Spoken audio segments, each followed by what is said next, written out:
Now then, hello. Hiya. Welcome to MastoCast, episode 23. Good to be here. Good to be talking to you all. Welcome to the MastoCast, the monoblog, hosted by yours truly, MastoDan 92, the soon-to-be music Twitch streamer, ex-video game Twitch streamer, but still talks about it on this podcast or whatever. I'm unprepared on this episode, as per usual on every episode, to be honest. But yeah, hope you're doing all right. Hope you're doing well. If you listen to this on the Friday this comes out, hope you're having a nice weekend and all that. It's as we listen to this now, it's December. It's bloody December, and it's pretty mad, isn't it? Really, it's just come around so quick. Well, it has for me, at least. Anyways, like, crikey, 25 days it'll be Christmas. And I am nowhere near ready in terms of Christmas presents for people and all that. I've bought not a lot of things, really, not a lot, but I'll be all right. I'll get it sorted. I'm sure I'll get it sorted. I don't know, God, but yeah. Welcome to the MastoCast. Hope you're doing all right. Cheers, everyone. Listen to the last episode. Hope you enjoyed that. But yeah, it's good to be chatting to you all as per usual. And what's been going on? Slam Dunk have announced some more bands, so I'm gonna bring them up here. And I know Bruce Dickinson is releasing a single. But by the time the single comes out, it'll be too late to record, so I'll have to give my thoughts on that next week. But here we go. Slam Dunk Festival have announced some more bands, and let's have a look. The Ghost Inside will be flying in exclusively to add some major heavyweights to the festival. One of the first names been added there. State Champs will be playing the Inner Things in full, whatever that is. Another album celebration comes from the Blackout. Following their recent reunion, will be playing an exclusive 15th anniversary set of their album, The Best in Town. All right. Also, we'll be joined by Against the Current, Red Jumpsuit. I'm going with Red Jumpsuit Apparatus. As December Falls, Honey Revenge, Taylor Acorn, Stick to Your Guns, H2O, the Big D and the Kids Table. I have no idea who that is. And Snuff. Open bracket UK band, close bracket. Well, I don't know what you lot think about this, but I mean, I'll read each stage. We've got main stage. We've got You Me at 6, All American Rejects, Boys Like Girls, State Champs playing the end of the finer things, with the Kings, Head Automatica playing Decadence in full, and as December Falls. Not a single band on that stage that I would like to see. Not one. I have never actually listened to Head Automatica. I do like, what's his name? Daryl from the band, who's also in Glassjaw. But, yeah, I don't know anything by them particularly. And on the other stage, we have, this looks like it's going to be the very stage, headlined by I Prevail, Funeral for a Friend, Asking Alexandria, The Ghost Inside, The Blackout playing The Best in Town, Set It Off, and Red Jumpsuit Apparatus. Again, there's literally one band I'd watch on there, and that's Funeral for a Friend. I've seen Funeral for a Friend about 4 times ever since their reunion. I've seen them a few times before they broke up. How many times is it going to be a nostalgia set for Funeral for a Friend? Are they going to make a new album? I've already seen them do Hours in Full. I've already just recently seen them do Casually Dressed in full. Is it going to be a nostalgia set? I'd rather work on some new music if they're going to keep going. But yeah, not this metal stage. Not doing it for me at all. I know a lot of people like I Prevail. I don't like them. Asking Alexandria, away. Come on. The rest just not for me. I know Haley, the fiance, will be very, very happy with the Blackout, but not for me. The other stage, whatever that is, Water Parks, Palais Royale, Pill Waves, Against the Current, Bob Villain, Rory, Taylor Acorn. I can't read that one. And RTO. Nothing. There's nothing on there for me at all. I mean, a couple that I haven't heard, but the ones I have heard on that list, not really into. This one looks like it's a Scar stage. The Interrupters, Goldfinger, Pennywise, the Bouncing Souls, the Selector, the Skints, Mad Caddies, Big D, and the Kids Table and Snuff. I don't like ska punk stuff. Not really a fan. And the Interrupters are quite good. I quite like them. The rest is just not for me. And this one looks like the hardcore emo stage. Headlined by the Wonder Years. Pretty good. Mum Jeans, I think they're okay. LS Jones, I do quite like that album. La Dispute, I like them, but I don't know enough by them, to be honest. Stick to Your Guns are passable hardcore bands. I've seen them before. They don't really do anything that's amazing or anything like that. Like, quite generic. H2O, don't really know anything by them. And One Step Closer. I mean, you know me, I like my hardcore, my emo hardcore sort of shit. But this is a stage, like, you know, they could have had better bands onto that, to be honest. And that's it. Plus more to be announced. I'm not going to this unless they properly pull it out the bag on the next announcements, because yeah, this ain't great. This lineup is just very, very bland. Just nothing to it. There's no band on there where I'm like, oh my god, so and so's playing, or whoever. Like, you know, previous years it was like, oh my god, Sum 41, get in, nice one. Oh my god, The Offspring, amazing. And you know, Enter Shikari headlining a stage, how amazing is that? And they're doing Take to the Skies in full. Like, you know, You and Me at 6, I just don't care about them at all. And I would have thought All American Rejects would have headlined over You and Me at 6. Just, you know, all the elder emos would love it, wouldn't they? They'd friggin' love it. But I do not love this at all. It's a shame, really, because I love Slam Dunk. Slam Dunk is brilliant. It's a great day out.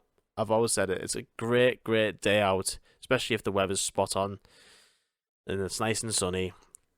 Get a couple of beers in you and just have a good time.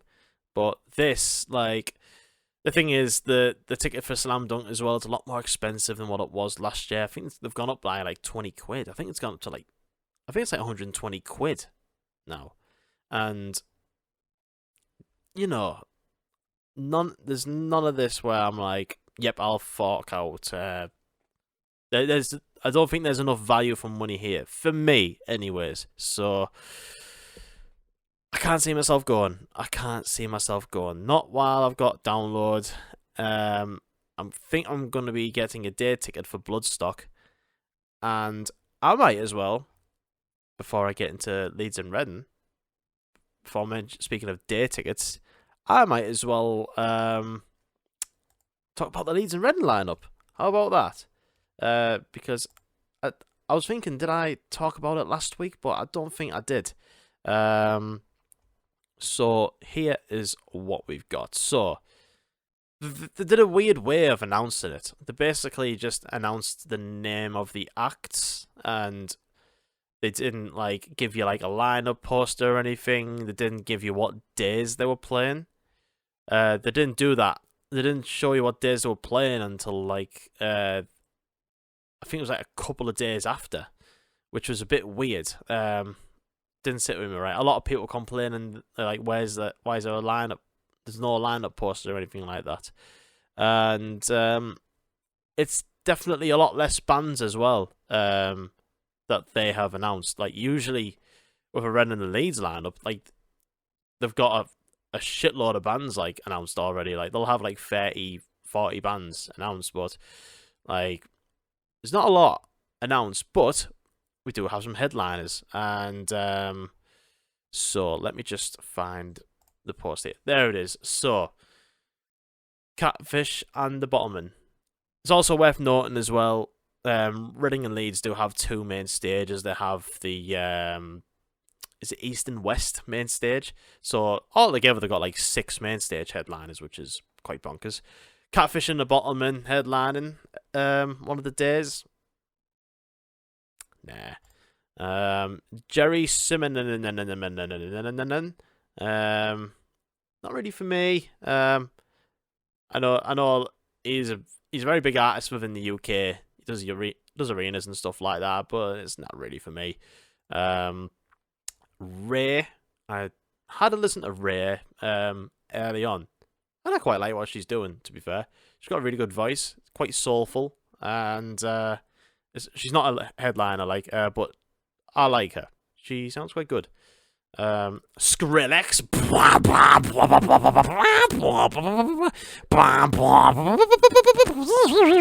He makes music that sounds like that.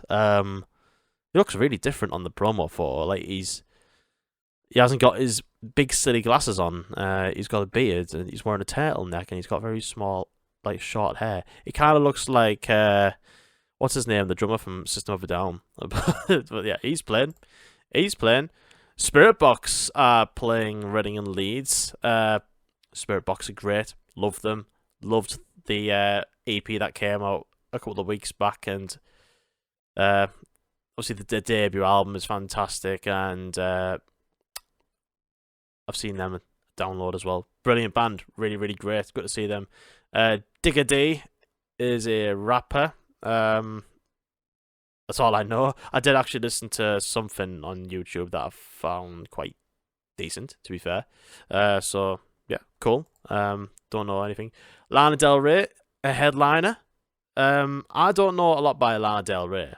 And I was quite surprised to see, like, how big, like, she is. Like, as an artist. I didn't realize how big she was. Like, I went on YouTube and stuff like that, and Spotify, like, just to listen to some stuff from her, and yeah, she's quite good. Some of the stuff sounds alright. Like, some of the views, like, on her YouTube videos are like 500 million views or 600 million views. Like, you know, Spotify listens, like, to the billions. Like, she's got a lot of fans.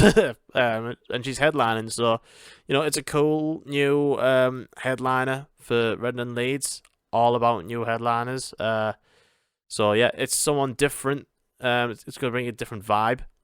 So yeah, cool. Why not? Lana Del Rey. Fred again. I do not know who Fred is at all, but he is headlining Reading and Leeds. So fair play to him. You know, yeah, it's quite. I'm sure I've seen some footage of him before, like, playing, like, midday Glastonbury on, like, the second stage or whatever, and, like, here he is headlining Reading and Leeds. So yeah, quite a jump, really. But yeah, Fred again. Blink-182, baby, headlining Reading and Leeds. Yes, and yeah, I'm excited because I missed out on the UK tour that happened like a few weeks ago. Tickets were just too expensive, and you know, it was your typical Manchester, London, Birmingham, Glasgow bollocks, and, like, the tickets went pretty instantly. So they are headlining Leeds. I feel like getting a day ticket for them and, like, seeing some more acts around that would be a bit more bang for my buck than it would have done, you know, paying like £100 for Blink at their own headline tour, and it's just supported by the story so far. You know what I mean? So that for me is day ticket material. When I was on about a day ticket for another festival, I think this might be the one. First time I've done a day ticket in years since Muse headlined. So, yeah, Blink-182, brilliant. Liam Gallagher. Now, this one would be so fucking good. Like, to be fair, it is like between Liam Gallagher and Blink where I would get a day ticket. At a push, get 2 day tickets because Liam Gallagher is playing definitely maybe in full at Reading and Leeds. He's obviously headlining it. I've seen Liam Gallagher before at Leeds Festival when I got that day ticket. He was subbing Muse, and it was before like his debut album came out. So like he played a couple of songs off that, and fucking hell, the Oasis songs that he was playing so good. Like opened up with Rock and Roll Star, like into What's the Story, Morning Glory. My throat was fucked by the end of it. It was so good. But yeah, like, oh god, that it is a tough choice between Liam Gallagher and Blink. I have to say, like, I'm more torn towards Blink, just because I've been dying to see Blink again for a while, and I'm not too familiar with a lot of Liam Gallagher's solo stuff, anyways. But yeah, they eventually announced the day splits. So the day that I want to go see Blink, it is. Let me try and find it. God, Leeds and Reading, like they're there we go. Right, where's it at? Day splits. Piece of shit. Come on. There we go. Day splits. So it would be Blink-182, Jerry Cinnamon, and Spirit Box on the Saturday at Leeds Fest. If I'm going to go to that. I imagine Jerry Cinnamon, he's headlining another stage, so he might be on before and after Brig, so depending on which order, I'll be going home early or not. So they announced 3 more acts as well on top of that. So like this was yesterday. They just randomly announced 3 artists that are playing. The Prodigy are going to be playing on that Saturday with Blink, Spirit Box, and Jeremy Cinnamon, and that was just like, oh, I really want to go now. Now I really want that day ticket with the Prodigy on there. Georgia Smith, I know nothing of her, and neither do I of 21 Savage. So yeah, those are your Leeds and Reading artists still being announced. So yeah, Catfish and the Malterman, Skrillex, Liam Gallagher, Blink, Fred Again, Lana Del Rey, Digga D, Ray, 21 Savage, Georgia Smith, and the Prodigy. Yeah, I might get a day ticket. So yeah, that's everything for festival announcements, gig announcements, and that sort of thing. So yeah, that's great. That's really great. Well, apart from Slam Dunk lineups, pants. Sorry, not gonna go to that. Right, so there's no new music that has been released since the last recording of the podcast. So yeah, I can't really say. Usually around about this time of year, it tends to sort of quiet down for album releases and that sort of thing, because all the media outlets that review music and that sort of thing, they tend to get all their top 10, top 20 albums and all that in in edit around about this time, and sometimes they even post them like round about November time, which is hella early. But so yeah, it's a bit quiet on like new music releases. I'm going to do a podcast. Should I do it next week or should I do it the week after? I don't know. Probably the week after. I'm going to do a top 20 albums of 2023, and in fact, I have planned this out as well.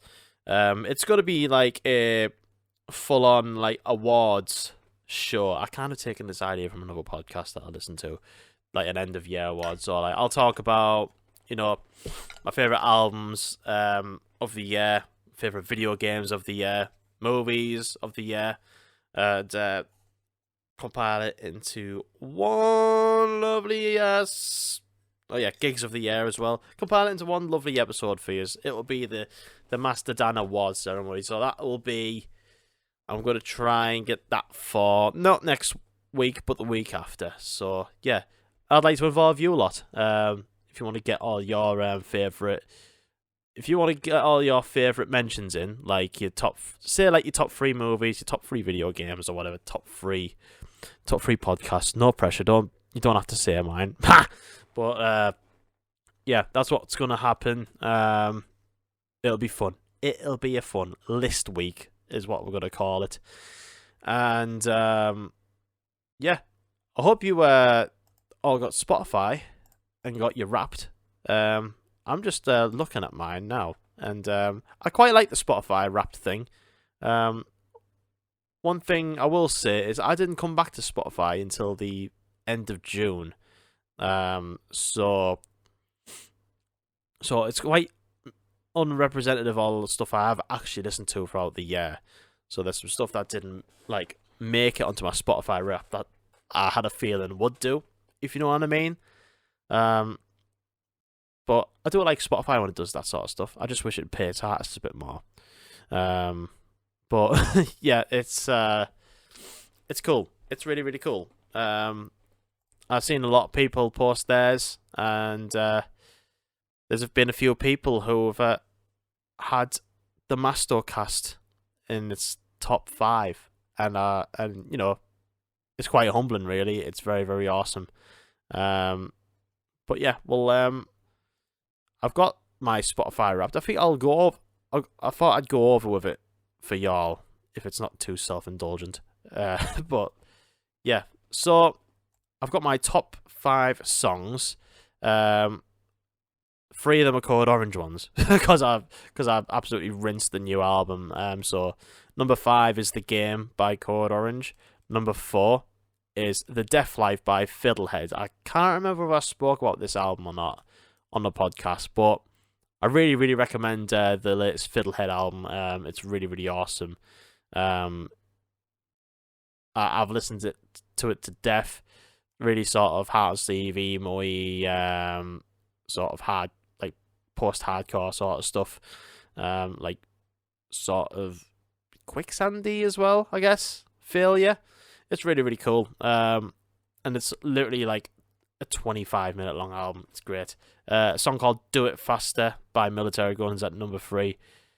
An absolute belter of a tune. And the album is also fantastic. I did see them at Outbreak this year, but like it was before they had the new album out. And actually, no, the album came out the day they played, so I didn't actually listen to anything by them. And I remember it was the first day of Outbreak, and I had no sleep then, and I was just like, So I generally don't remember a single thing of their set. I'm sure they were great. But yeah, Do It Faster by Military Gun. Brilliant track. The whole album is amazing. Just really cool, scrappy guitars. Really melodic, hardcore. It's awesome. And 2 and 1, Groom My Replacement by Code Orange, and Take Shape featuring Billy Corgan and Code Orange. Yeah. You'll hear me talk about that album when I do my end of year list thingamajiggy. So that was my top songs. What else was on there? Sorry. I'm skipping through it now. So my top artists, going from number 5, Teenage Wrist. I did speak about that album before. The album Still Love, which came out sort of at the back end of summer, from what I remember, because it was just it would be the perfect album for summer because they got some really cool summery bangers, and like, you know, they've got a song called Sunshine, and it's beautiful. So yeah, they're at number 5, unsurprisingly so, because I rinsed that album when it came out. Silosis at number 4, rinsed their latest album as well. If you love like modern metal, just like quite technical, like very heavy vocals, incredible lead guitar from Josh, who was formerly of Architects, and but he left to do this full time with Silosis. Fiddlehead, as I mentioned, at number 3. Angel Dust at number 2. The top artists. I'm not surprised they're there, or because Brand New Soul, which is an album I spoke about, is brilliant. It's just loads of short bursts of songs, and like once I've done with one Angel Dust album, I put another one usually straight away. And like I went to go see them, and they were so good. They were so good. And oh, surprise, Code Orange at number 1. What else happened? I think that was it. Got some. I did have some podcasts as well in the list. Oh fuck! I've skipped past them. Oh, never mind. Where were they? 2 seconds. Let me just get this up. I'll talk about some podcasts that I've been listening to. This is nice. This is nice. Talking about some of my favorite things I've listened to. Let's see. Has everyone? Yeah, you got all this sort of stuff. Like, has anyone told you you're a great listener? You've listened to so many minutes of everything. There we go. My top podcasts. Here's some I'll just like sort of throw out here, like as a recommendation. Like if you want some more podcasts, or if you get fucking sick of this one. So my number 5 is Sappening Podcast with Sean Smith, who, even though I just said that, I don't really like the blackout earlier. It's a good podcast. It's him and another co-host, Morgan Richards, and they tend to like interview a lot of band members from like the, you know, rock, punk, pop punk sort of emo scene, and yeah, they're a good laugh. They're quite good. So I've listened to them quite a bit. Number 4 is Hard Law Stories from Tour, which is a more sort of hardcore based podcast featuring Colin Young from Twitching Tongues, God's Hate, and Bo from Harm's Way and X Weapon X. So yeah, they're a really cool podcast. They more or less like talk about like touring life and stuff, and they interview other band members and all that, like mainly from the hardcore scene, like talk about the tours that they go on and get up to. They always talk about food as well, which is quite amusing. I actually met both people from that podcast at Outbreak Festival, and I asked Colin if he could sign my Pokemon card, but he didn't have a pen on him, so I was quite gutted, but he seemed nice, and fucking the dude can spin kick someone into next week, let me tell you that. Number 3 is a podcast called That's Not Metal. This is a podcast I've been listening to for a long time. Probably one of the first podcasts I've ever listened to. But yeah, That's Not Metal. It's not what the name suggests. It's more like you know, like a take on like the metal elitists. Like if they hear something that's like poppy and they don't like it, they go, it's not metal, I don't like it. And you know, it's kind of like a dig at that. But That's Not Metal are a cool podcast. Like that's how you find out about some cool metal releases and everything, and some metal news and whatever. It's really cool. And number 2 is one called SpotifyWrapped, which is one I really like. They have like loads of hosts on it. It's presented by a guy called Spawnwave, who's like a YouTuber. I mean, and all his other guests are like YouTubers as well. They're all gaming YouTubers, and they're all really cool, quite funny. And you know, they talk about all the stuff that's happening in the news and all that, and what games they're playing, and reviewing games that are coming out, and like talk about loads of other topics and stuff like that. Like, they're really cool. I listen to them quite a lot. So, well, obviously I do. They're at number 2. And my number 1 is True Cult Pop, which is one hosted by Stephen Hill, who used to be on Metal Hammer podcast, and he also used to be on the That's Not Metal podcast. And he's got this podcast, which is literally a music podcast. Like, it covers all sorts of music genres and things. Like, they do like album reviews at the end of each month. So like I found out a lot of music from this podcast, and stuff that I truly love. They also got like a bit called True Crap Pop as well, where they talk about like the worst albums ever made, and that's a right giggle. Like the hosts are really funny. I love Stephen Hill and everything he does. It's great. So yeah, that's all the top podcasts that I listen to. But yeah, that was my Spotify Wrapped. That was Spotify Wrapped. Hope you enjoyed that. I hope it wasn't too self-indulgent or anything. But yeah, that was my Spotify. Have I watched any films ever since? I can't remember. Did I watch any films recently? No, I didn't. I didn't watch any films recently. I will say though, it's been a good time for gaming because I picked up 2 quality ones from CEX. I'm still playing Ghost of Tsushima at the moment. I'm probably gonna go play it after I've recorded this. It's a really awesome game. I'm really, really into it, and yeah, I'm gonna play some more of that as much as I can, because it's brilliant. The 2 games. Sorry, I'm yawning. I'm tired. Post night shift, you know. But yeah, there's a couple of games that I bought from CEX. I got Super Mario Galaxy for the Nintendo Wii, and I got an RPG called Lost Odyssey for the Xbox 360. So I'll start with Super Mario Galaxy. I've never played this game before ever in my life. I've been told it's one of the best Super Mario games ever, and I've only put about 2 hours into it, maybe 3, and I absolutely love it. It is so good. It looks stunning. The music is amazing, and I just love. I've said it before about Super Mario Bros. Wonder. I just love how every Super Mario game is just so unique. Like, it's got its own theme, it's got its own different mechanics and everything.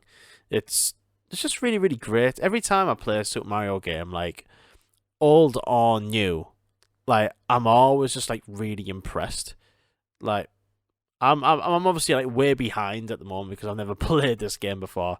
Even though I had a Wii years ago, back in the day, like I kind of recently bought one, like a fully boxed one. Like I never really played any proper Nintendo games on the Wii. You know what I mean? I played like more third party ones on like Wii Sports.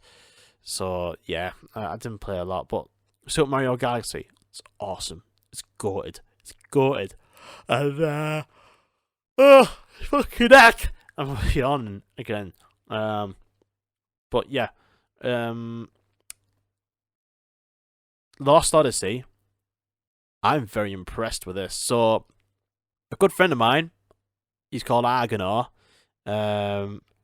He is a ex-Twitch streamer, and he's a good friend of mine, and I chat to him every now and then, and he is a really, really good source for like RPG games and stuff like that, and we talked about games that have like multi-discs, and he said there's this game called Lost Odyssey, which is an Xbox 360 exclusive, made by Mistwalker, and the creators of Final Fantasy are being involved, and the composer from Final Fantasy is also involved with the music and everything.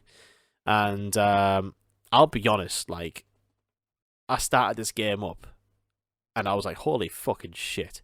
Like the graphics and the opening cutscene and the scenery and everything that's going on. You basically start off in like a battlefield. It's kind of reminds me of like the opening sequence of like the Fellowship of the Ring, where like it's like Mordor and all that sort of shit, and like you just get thrown into that. Like same with like the Lord of the Rings Two Towers game, you just get thrown into like the beginning of the Fellowship of the Ring. Which is insane, and like it kind of does that with Lost Odyssey. Like there's this whole big cutscene which is really cinematic and epic and everything, and it seamlessly cuts into the gameplay, and then you start battling like these sort of futuristic sort of robotic type figures, and you know it's quite Star Warsy in a way, but this is. You know, there's not like lasers or anything like that. It's quite futuristic, but you're fighting with swords and all that sort of shit. But I'm really, really impressed with it, and I'm looking forward to playing some more. It's going to take me a while. It's a 4-disc game, which is mad. But yeah, it was only on Xbox 360. So when I started CEX for like £4, of course I'm gonna pick it up. Definitely gonna pick it up. But yeah, Lost Odyssey. I'm very excited to play some more of that game. Very, very awesome. So yeah, that's all I've been gaming recently. Been playing a bit of Red Dead Redemption on the Switch when I've been at work. Apart from yesterday, my last night shift, I played a bit of Super Mario Kart with a colleague of mine, and I fucking smashed him all over. But yeah, every now and then, like on my night shift, like I'll take my Switch with me at work, and like I'll have enough time to like do a level on like a mission or whatever on Red Dead. So yeah, slowly chipping away on that. It's just good to play Red Dead again. But yeah, I forgot to open up for questions for this week's podcast, so apologies for that. But I had WhatsApp open on my PC, and I just messaged Haley because I know she's one of the main people who ask questions. I was like, "Have you got any questions for me?" And she literally just sent me one here, and she has asked, "What game are you looking forward to most next year?" And that's a good one. That is a good one. I don't think there's any games next year that I sort of got a set in stone date that I know of that I'm really looking forward to. There's a few things. We're going to be seeing a trailer for Grand Theft Auto 6 soon. That might be the Game Awards next week. So if we see that, and if it's dated for next year, could possibly the end of next year, either that or the year after. Who knows? But yeah.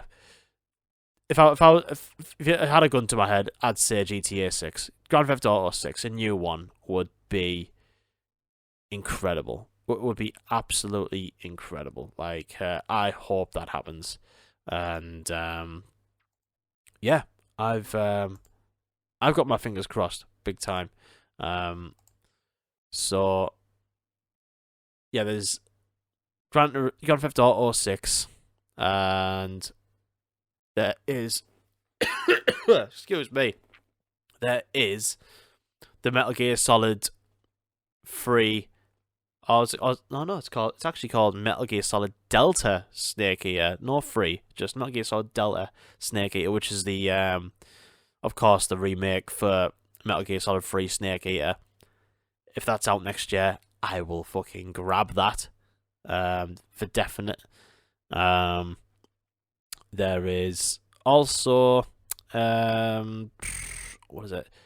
The possibility of Silent Hill 2 remake and some new Silent Hill games in general. I'm hoping that they're going to be good. It would be really, really nice if they are good.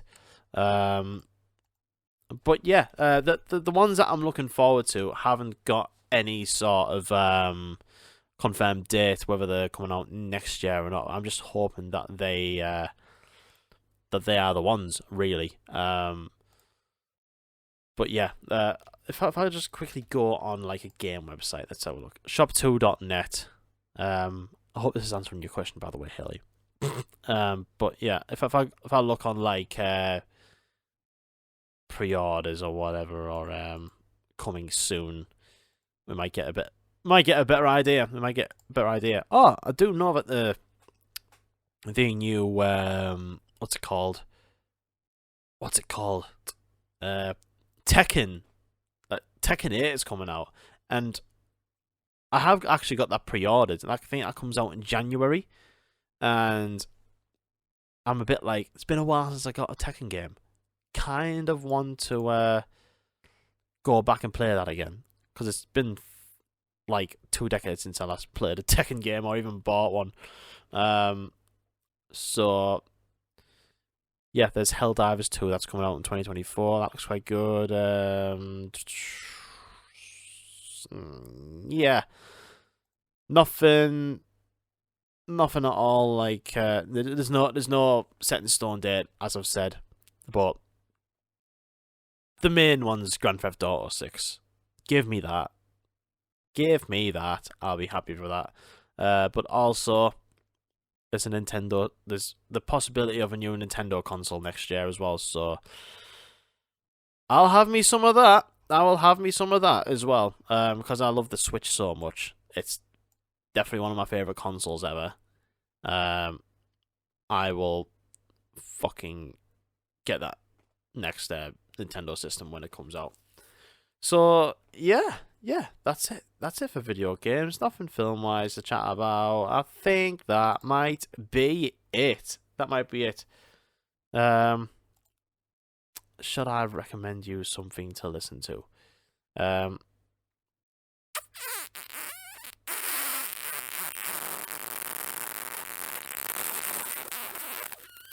I'm just making a weird noise with my mouth. I'm sorry. Crikey. Oh god. I'm actually quite tired. But I always seem to record these when I'm tired. Great, nice one. What to recommend? You know what? I don't know. I honestly don't know. See you later. No.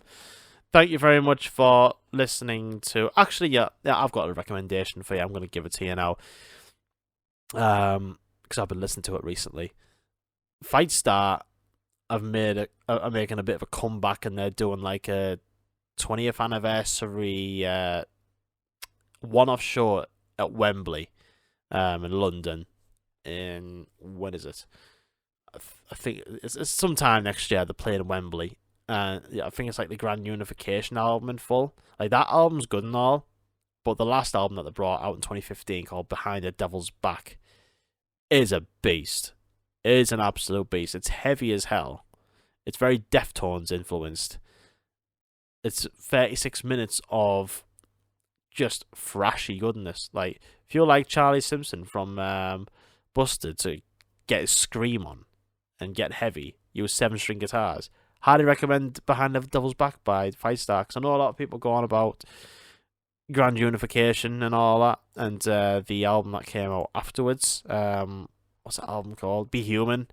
But yeah, Behind the Devil's Back is a beaut of an album, so I recommend that. Thank you very much for listening to the MastoCast. I hope you enjoyed me rambling on today. This is a ramble on podcast. I like to just talk about random stuff I've got up to playing and all that, and thoughts about music or whatever. So I hope you enjoyed me slagging off Slam Dunk and getting hyped for Leeds and Reading Festival. But yeah, if you're listening to this on Spotify, Apple, or whatever your audio platform is for podcasts, you know, feel free to give it a like. Feel free to share it. Feel free to rate it, because that helps the algorithm apparently. Whatever you do that you think is a good help, if you do that, I'll be very fucking grateful.